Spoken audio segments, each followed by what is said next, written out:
Fala aí pessoal, sou Jorge Nicola, bem-vindos a mais um vídeo do canal. Sempre bom ter vocês por aqui, sem perder tempo. Pedir para deixar like, se inscrever no canal e ativar as notificações. Bora falar também sobre Fluminense e Vasco que firmaram um acordo para que todos os jogos entre eles, entre 2025 e 2026, aconteçam apenas no Maracanã.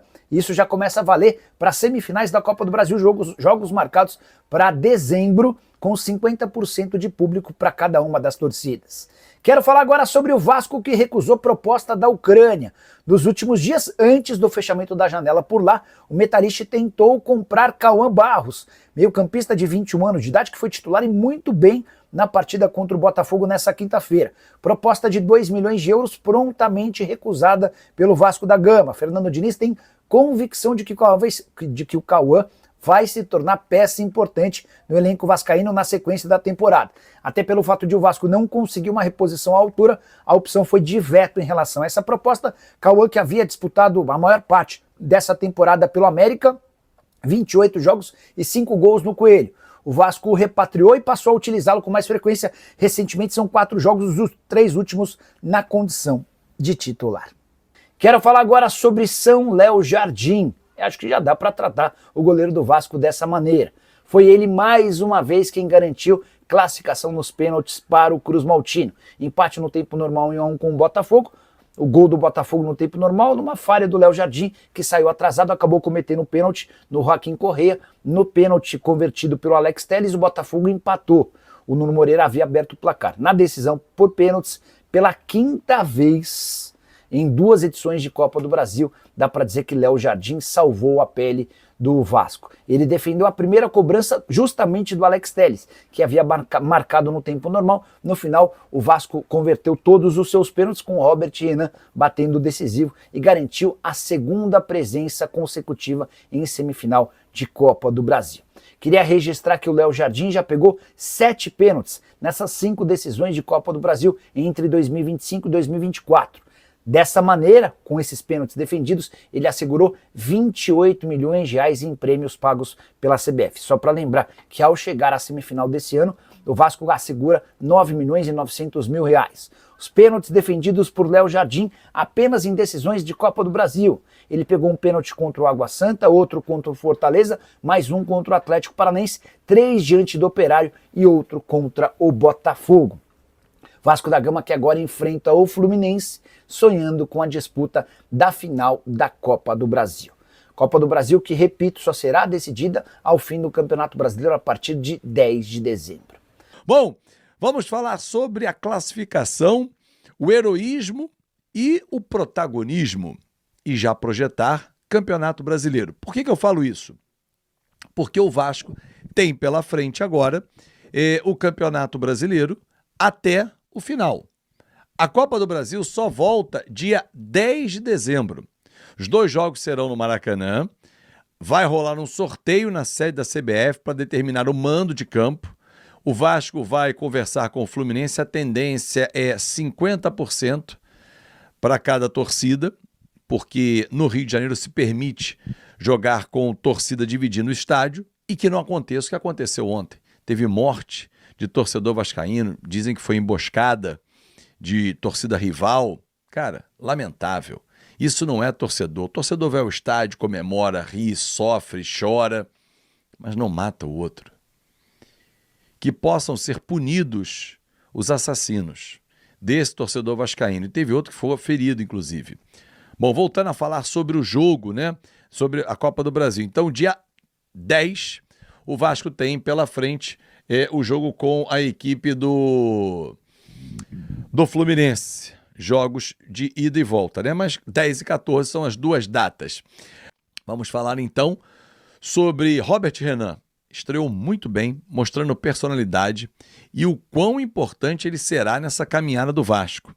Tem 1 ano de contrato.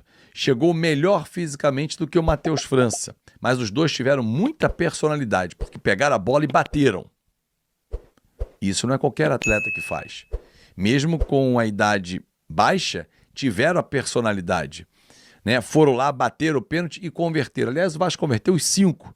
Botafogo fez 3, perdeu 1. Final 5-3. Não precisou do 5º pênalti do Botafogo, terminaria 5-4. Para quê? Né? Zero necessidade.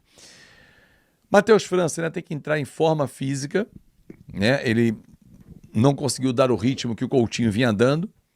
Coutinho saiu do jogo, sentiu uma lesão, mas nada grave que preocupe, mas saiu do jogo.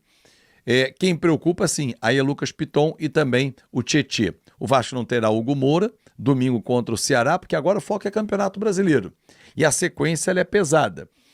Ceará, domingo, 8h30 da noite. Depois, no outro domingo, dia 21, o Flamengo, Maracanã. Dia 24, jogo atrasado diante do Bahia. Dia 27, o jogo com o Cruzeiro. Essa é a sequência do Vasco no Rio.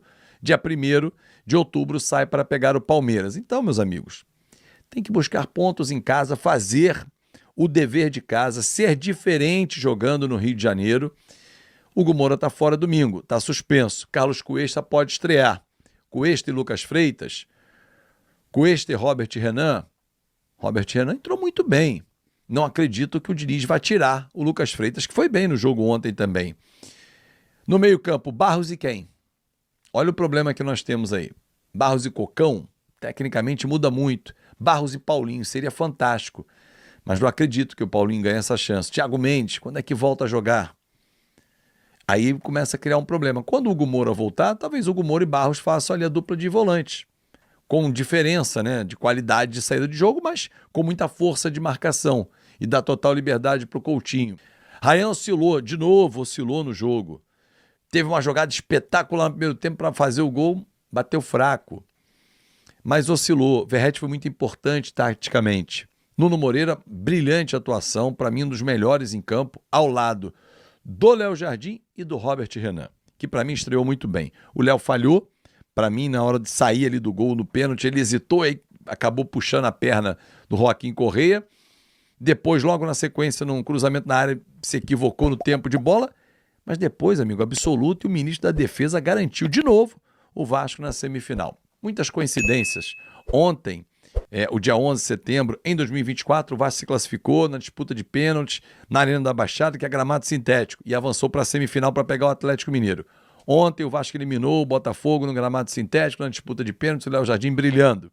Estamos na semifinal, só que agora é só dia 10 de dezembro contra o Fluminense.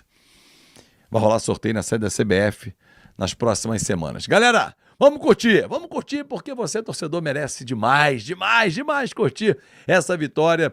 Porque a classificação é uma vitória. Apesar de não termos jogado um brilhante futebol, para mim nota 6, esperava mais do Vasco, principalmente depois da parada, mas entre dar espetáculo ou vencer, só tem uma opção, é vencer, classificar. E é isso, é somar pontos agora contra Ceará, Flamengo, Cruzeiro, Bahia, né? Cruzeiro, Palmeiras, tem que somar pontos. Agora a gente tem que mirar o brasileiro e subir na tabela de classificação. Um grande abraço, eu espero vocês meio-dia no nosso Na Conta KTO. Parece que o Rei Krause ia fazer um intruso. Amigo, porta fechada, bate em outra porta. Eu conheço bem onde você vai bater. Aqui, esquece, papai. Grande abraço, ótimo. Fala aí pessoal, beleza? Não se esqueçam de se inscrever no canal, deixar o seu like e ativar o sininho das notificações. Um forte abraço, até o próximo vídeo com mais informações sobre o Vasco da Gama. Tamo junto, galera.